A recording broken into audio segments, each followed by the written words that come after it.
Chapter 12, The Rise of the Modern Age. Part 3, Darwinism and Marxism. Darwinism. We've already made many references to the English biologist Darwin and his theories, collectively added to by later followers, known as Darwinism.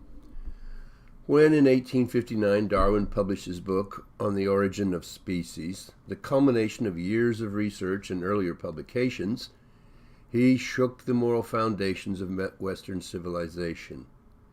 This occurred not because Darwin invented a new worldview out of thin air. The ideas of progress through struggle were by this time rather widely accepted. The English Whig Party, in fact, was built on this idea, that England should be run by those proven strongest in life's competition, and that no tears should be wept for the poor, swept aside by life's struggles, because that would only retard human progress. No, it was not the newness of Darwin's ideas that made his work so spectacular, but it was because he gave such precise explanation and justification to these Whiggish ideas. His great contribution to this debate of worldviews was that he built his Darwinist theory of life on a vast field of scientific evidence, something that had by that time become the absolute requirement for any claim to truth. Also, he was building his ideas on well-established base of earlier works on this matter of evolution. Robert Malthus. Since the publication in 1798 of the book An Essay on the Principle of Population by the English clergyman Robert Malthus, there was considerable discussion in Europe about the problems created by a rapidly expanding human population on the earth, the issues of hunger, disease, and war that this would produce. Consequently, a number of leading political and intellectual figures in England had already taken the social position by the time of Darwin's publication that the best thing to do about the rising number of the English poor was, by a process of natural deselection, simply to let them maintain a natural balance with their world by the thinning of their ranks through hunger and disease. It was thus wise not to encourage their expansion through unnecessary charity. Jean-Baptiste Lamarck. The Frenchman Jean-Baptiste Lamarck had concluded in his 1809 zoological philosophy that through chemical influences acting on organisms to create new traits, and by the environmental forces shaping these traits through necessary adaptation, organisms had progressed over time. This included humans, in which human learning did not start out with a blank sheet as per Locke's theory, but was built on, in part, not only on the development of natural biological adaptation, but also on the received aspects of learning derived by a person's ancestry. Thus, learning could be understood as potentially progressive, evolving from one generation to the next, if carefully engineered with that understanding. An earlier Darwin. It is important to note that Lamarck was himself influenced by Darwin's grandfather, Erasmus Darwin, who in 1796 described in his publication, Zoonomia, how species had developed slowly over the generations by their abilities to pass on from generation to generation not only their basic traits, but also useful alterations in those traits.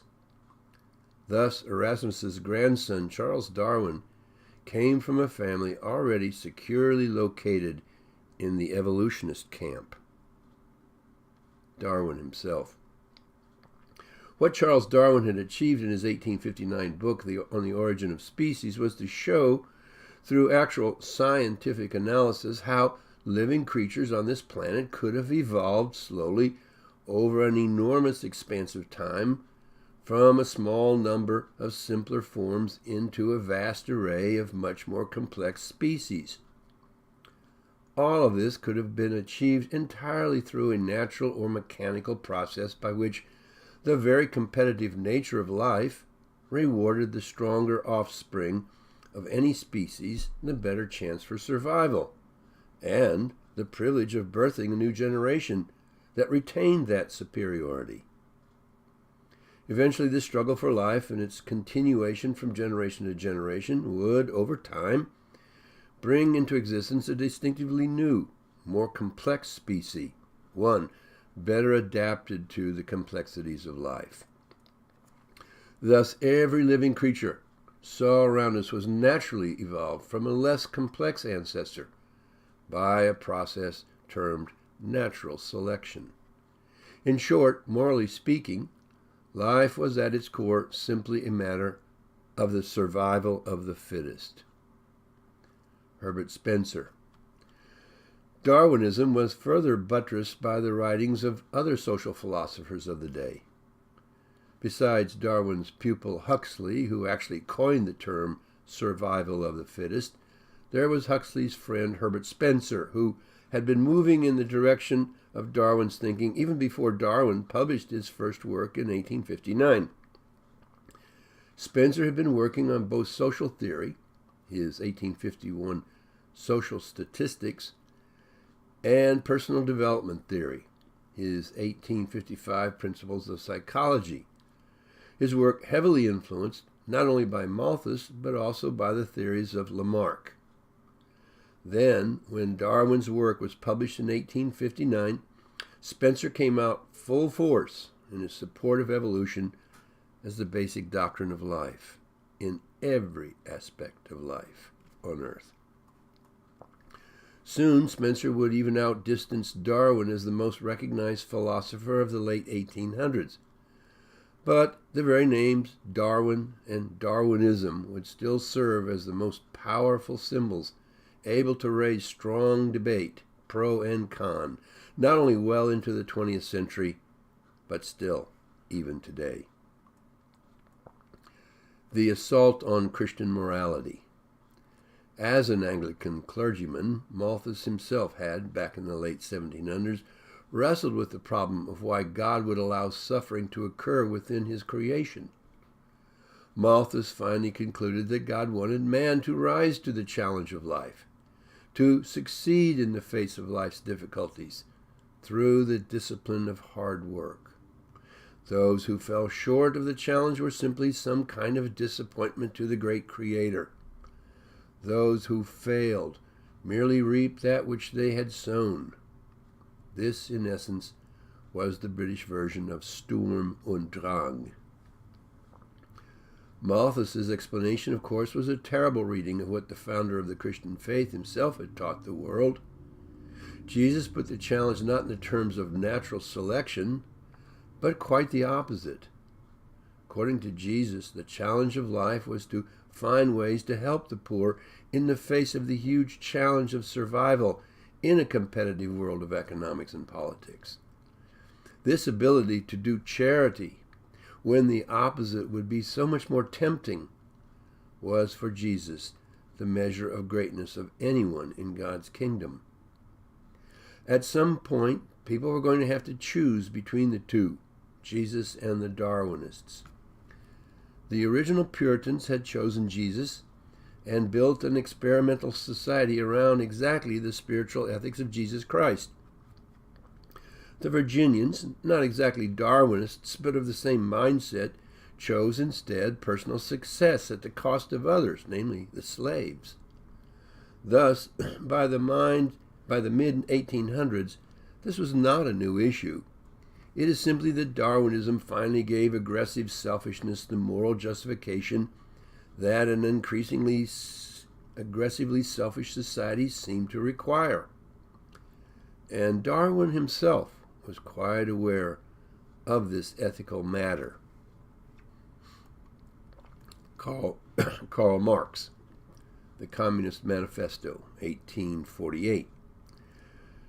The German Karl Marx took up the cause of the plight of the European working class identified by him as the proletariat, a term drawn from Roman times in reference to the members of the Roman working class who held little or no property and thus few or no political rights.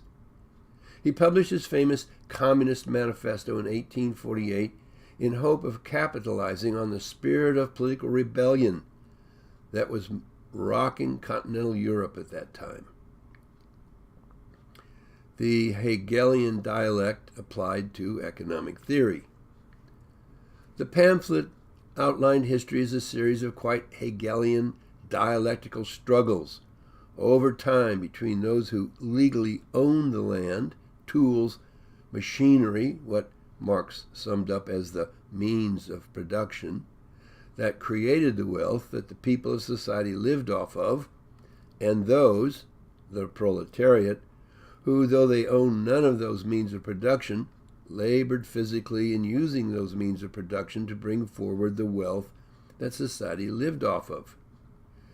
Typically in history, most of all the wealth went to the class of owners, with very little making its way to the hands of the proletarian workers, bringing tremendous tension to society, which eventually would fall into conflict because of this social injustice. Again, in Hegelian and eventually Darwinian fashion, such conflict or class struggle would then move history forward to a new and a better social system, shaped by the way the opposing classes synthesized their social positions into a new social structure. The dialectical process in the capitalist context. In his analysis, he carefully described the situation around him in Europe, where the feudal system, once dominated by landed aristocrats, had been challenged by a new social class of industrial and financial capitalists, thus creating the age of capitalism. But he also saw how capitalism in turn had created its own opposing social force in the form of the workers, the modern industrial proletariat, whose labor supported the capitalist system. And he predicted that conditions were quickly rising that would cause the industrial proletariat in its turn to rise up against the capitalist class, and through the necessary historical conflict or revolution, open the way to a new social system. Capitalist self-destruction. Time was on the side of the worker because capitalism by its very nature is very competitive even among the capitalists themselves, each capitalist trying to eliminate their competitors in order to gain greater control over the market. This way they could increase their profits, even establish total or monopolistic control over the whole process. But of course, as they drove each other out of business, they were inadvertently thinning out their social ranks, making their numbers smaller at the same time that the ranks of the proletariat were growing. Eventually, simply the calculus of the few against the many meant that the days of capitalism were numbered. At that point, which was supposedly arriving quickly, all the proletariat had to do was rise up and seize control of the means of production, thus destroying the power of the capitalist class and the public government that had been protecting the capitalists. Thus, in rising up against their capitalist oppressors, they had nothing to lose but their chains. A propertyless, stateless utopia. But the resultant social system would be different. It would be utopia itself. There would be no further class of dominators or exploiters of proletariat because the new society would be made up solely of industrial workers. There would be no other class of people in the new society but this one single industrial class. Everyone would now live as social equals, as comrades, rather than as gentlemen lording it over a servant class. Being equals, they would all live communally, as in all land, tools, and machines being owned jointly by all and by nobody in particular. Consequently, there would be no need for the political enforcing agency of the state or government. It would simply wither away, because the sole purpose of the state was to protect the interests of the privileged class of property owners, whether feudal, capitalist, or whatever. In the communist society, there would be no personal property, thus no state. Something like a Rousseauian bliss would then hold this happy world together. Communism as the last stage of history. Also, the new society would end the long historical dialectic of a ruling class and a proletariat class finding themselves once again in conflict. With no division under communism between a property class and a proletarian class, there would be no cause for social conflict, no tension, no stress, only blissful peace. Thus, this last historical revolution would bring history to a completion, the kind of millennialist completion that everyone was expecting because of the unprecedented progress they had been observing coming forth at mind-boggling speed. All history was about to fulfill itself, and Marx was showing how that was to be accomplished. All very scientific. This is all pretty powerful stuff, and it appealed to the interests not only of the European industrial workers, but also to intellectual progressivists, not only in Europe, but also in America. Marx's theories seemed to be irrefutable because they were built on hard fact. Unlike the philosophical speculations of social philosophers before him, but quite like Darwin, Marx had thrown in a lot of data in his analysis, supposedly hard economic data, thus qualifying his theory as scientific socialism, making him and those who followed his lead scientific socialists. Marx's militant atheism. As all materialists or mechanists, Marx had no need of the concept of God or some divine hand driving forward the economic process he had outlined. It all worked, similar to Darwin's theories, entirely mechanically.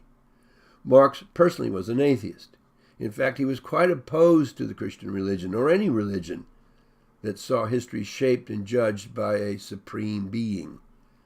As for Christianity, he saw the religion simply as a cruel psychological tool used by the capitalist class that savagely exploited its own workers by excusing their horrible treatment of the workers under the promise that if the oppressed workers all cooperated with the system and behaved themselves, that is, not rebel against their oppressors, they would be rewarded in the next life with heaven.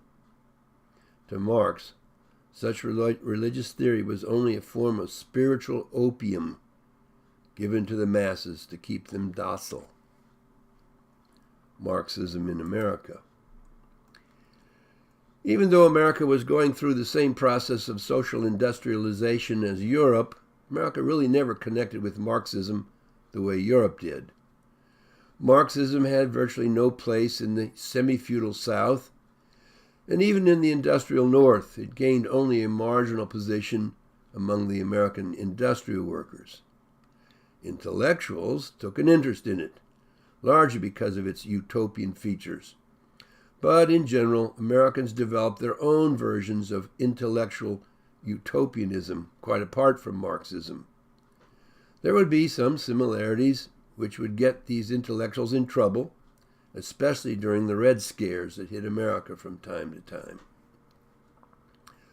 American anti-socialism. But by and large, America did its own thing.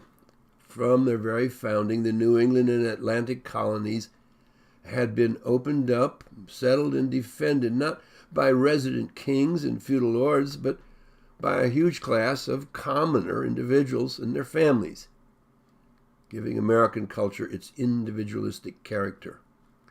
With America's expansion west across the Appalachian Mountains, the rural Midwest, and the frontier West were settled by the same type of very individualistic Americans. To these proud Americans, the very idea of giving up their independence to some kind of hovering governmental institution was itself anathema. Socialism, or government by a politically entitled set of enlightened supervisors, would not gain ground in America until the second half of the 20th century. But we will have more, much more, to say about that later. The spread of Marxism among Europe's intellectuals.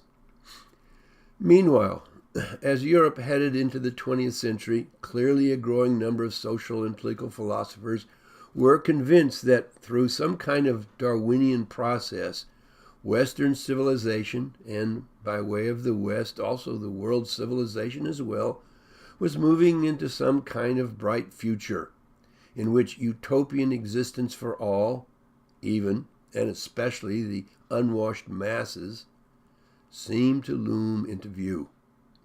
Society just needed some adjustments here and there, led, of course, by these social and political philosophers, in order to bring this process to completion.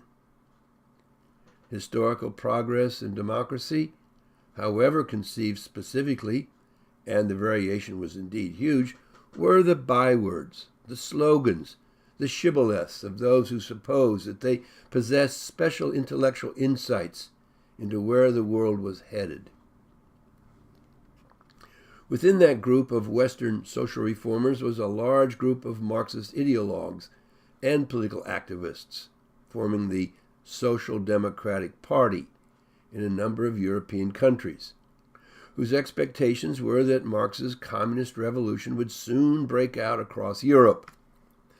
This would occur naturally, first in a society experiencing the most advanced state of capitalism, probably England or Germany. After all, Marx's scientific socialism would not work except under the historical circumstances he had so carefully described. Every stage of historical development had to be completed before history would be ready to move on to the next step or phase in its development. Yet, oddly enough, Marxism was very popular among a number of intellectuals in Russia, where industrial capitalism had barely gotten itself underway, as it emerged from under Russian feudalism that still largely dominated the Russian social scene. Yet, by Marxist logic, Russia was hardly ripe for revolution. V.I. Lenin. Skipping the capitalist phase in order to move directly to communism. But a Russian intellectual, Vladimir Ilyich Ulyanov, known more popularly as Lenin, found himself not bothered by the inconsistencies between Marx's scientific socialism and the kinds of conditions that Russians like himself were working under in order to bring to Russia their own proletarian revolution, one leading to a workers' democracy. Lenin was a strong advocate of the idea that Russia could skip the capitalist phase of history and move directly from feudalism to full communism. This, of course, caused a number of Marxist purists in Russia to oppose Lenin, who was a fast-rising voice within the Russian communist cause. This, in turn, led to a split in 1904 in the Russian Social Democratic Party, with Lenin taking complete leadership of one of the two groups, the Bolsheviks, meaning majority, even though they were at first the smaller of the two contending communist groups. Revolutionary change, led by the vanguard of the industrial proletariat. Lenin explained in his popular writings that proletarian democracy was, of course, the goal of everything he believed in, but he was certain that Russia did not need to wait to go through the whole long capitalist phase of history, but instead could move here and now, even in semi-feudal Russia, directly to a workers' and peasants' democracy. Clearly, Marx had supposed that a glorious workers' democracy would come about naturally through a spontaneous uprising of the oppressed industrial working class, that is, the proletariat, when their growing numbers, as opposed to the declining numbers of the capitalists, or bourgeoisie, or the middle class, finally weighted the impulse of history in the workers' favor. To Marx, this would require a natural rise and then self-inflicted decline of the capitalist bourgeois class before history would be ready for the move of the industrial working class to seize history. Lenin disagreed. According to Lenin's thinking, in his native Russia, where industry was only slightly developed, and a Russian capitalist class therefore was still rather insignificant politically, a socialist communist revolution could be undertaken to bring forth a fully modern industrial Russia, an industrial democracy, controlled by the industrial workers themselves, without having to go through the necessary capitalist phase of history. How was this sidestepping of Marxist logic possible? Lenin agreed that such a marvelous industrial democracy could be brought directly into existence, here and now, even in semi-feudal Russia, if it were directed by an intellectual elite well studied in Marxist scientific socialism. Such an elite would be aware of history's ultimate intention, that is, full communism, and with this idea leading them forward, would be able to bring society to such a utopia directly through scientific, that is, Marxist management, without having to struggle through a capitalist phase of industrial history. These Marxist specialists or social scientists were best positioned to do the thinking for the masses of humanity because they were fully studied in Marxist logic, in the Marxist dialectic, in the main tenets of scientific socialism. This small elite group, the vanguard of the proletariat, could guide and control the people's revolution, getting it going and ultimately secured on firm grounds. Thus it was that Russia, under the right kind of leadership, could skip all the historical necessities and move directly from feudalism to full socialism and even the pure state of communism. The termination of property rights. The key to this historical jump was the matter of land or property rights. According to Marx, it was, is, and always will be the ownership of land and commercial industrial infrastructure, that is, a society's property, which determined the shape, structure, and operation of each historical phase of human society. For instance, in the case of feudalism, which Russia still was largely identified with, land was mostly owned by the emperor plus a small number of aristocratic families, as well as officials of the Russian Orthodox Church. On the feudal estates owned by this small ruling class, millions of peasants worked, receiving whatever benefits this ruling class extended to them, usually very minimal. Under capitalism, which by the 1800s seemed to be in the process of overthrowing or replacing these feudal landowners everywhere, except maybe in Russia, key property rights, land, building, roads, etc., were now coming into the possession of the rising moneyed middle class, the capitalists. Under capitalism, society's property could be bought and sold by those possessing moneyed wealth. As Marx was outlining in his understanding of social theory during the mid-1800s, this system too seemed clearly to benefit only a small percentage of the population. Under industrial capitalism, at least in Europe, though hardly this was the case in America, the vast majority of the members of European society still owned no land and very little other property, but merely worked as rightless or proletarian miners and factory workers, to the great financial benefit of this rising class of propertied capitalists. But, according to Marx, the beauty of communism, destined historically soon to replace capitalism, was that in the final phase of history, when capitalism would be overthrown by the huge class of propertyless industrial workers, no one would hold title to the land and its industrial infrastructure. With this rise to power of the unproperty working class, all property, or means of production, would be considered to be communal property, belonging to the society as a whole and to no one in particular, thus communism. Thus, with property rights done away with, the historical cause for human greed would disappear. Everyone would live simply in the bliss of shared and mutual cooperation. Each person would give to society according to his or her means or ability to contribute socially, and receive back from society according to his or her specific needs. And since, according to Marx, governments existed only to protect the exclusive rights of the property-owning class, under communism there would be no need for the government or state. It would simply wither away to nothingness.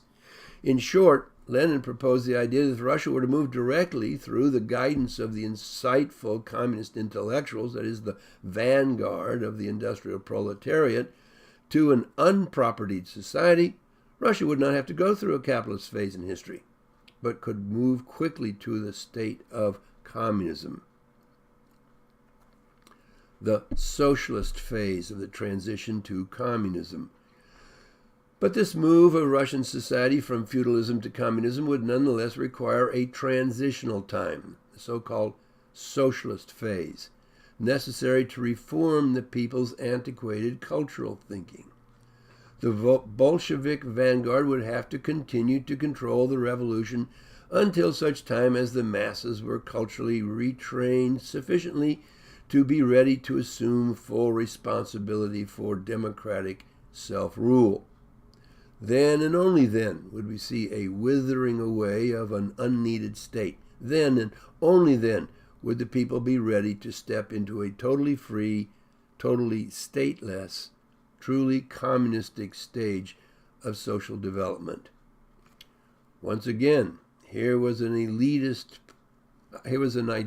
positive that the intellectuals with the right ideas were the ones best entrusted with the responsibility of bringing society to a wonderful utopian future that only they could truly understand and know how to manage.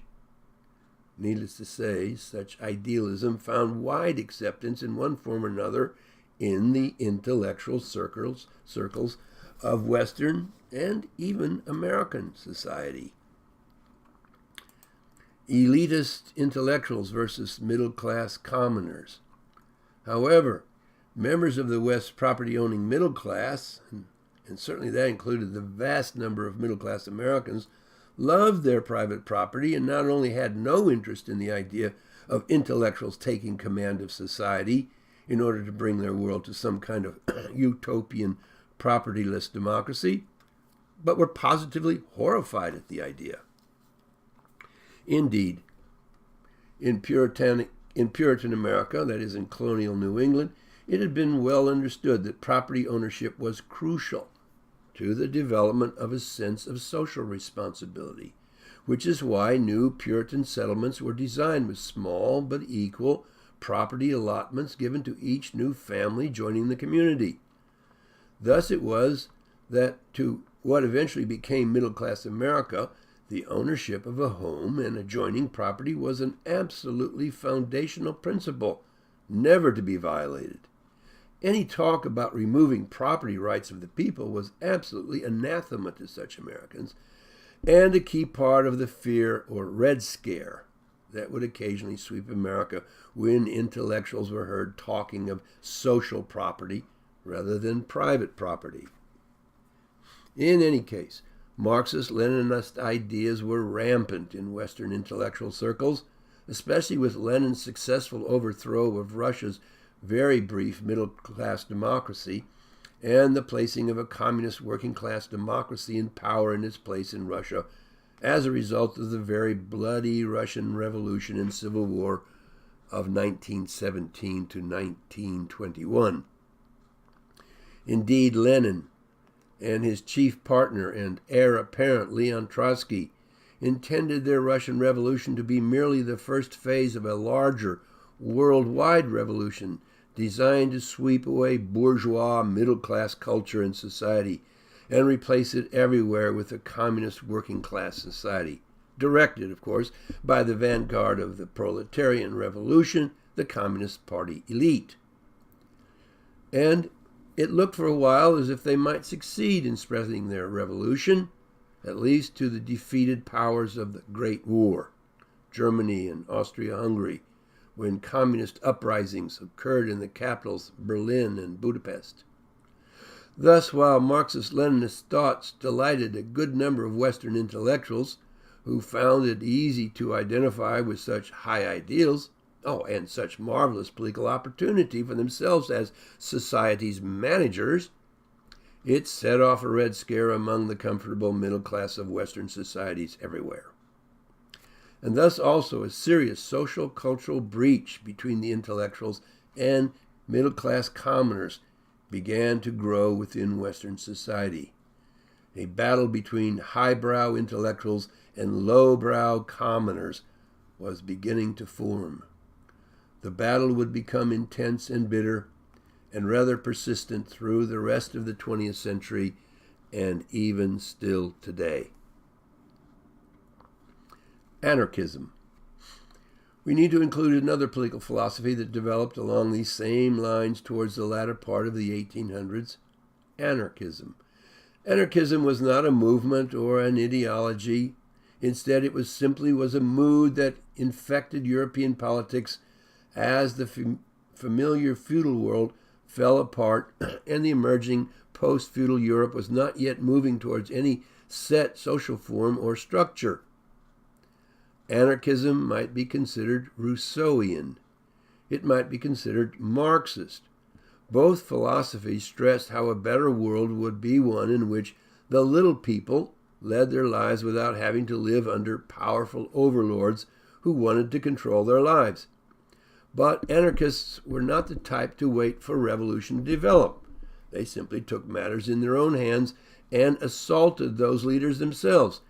In short, they were simply assassins, assuming the heroic responsibility of removing evil overlords from society. Or else they were just socially maladjusted individuals, bitter because things were not working out for them socially, and taking their sense of vengeance out on the leaders who symbolized an uncaring society. In any case, there would be a rash of anarchist events in Europe in the late 1800s and early 1900s, and even in America. President McKinley was shot and killed by one.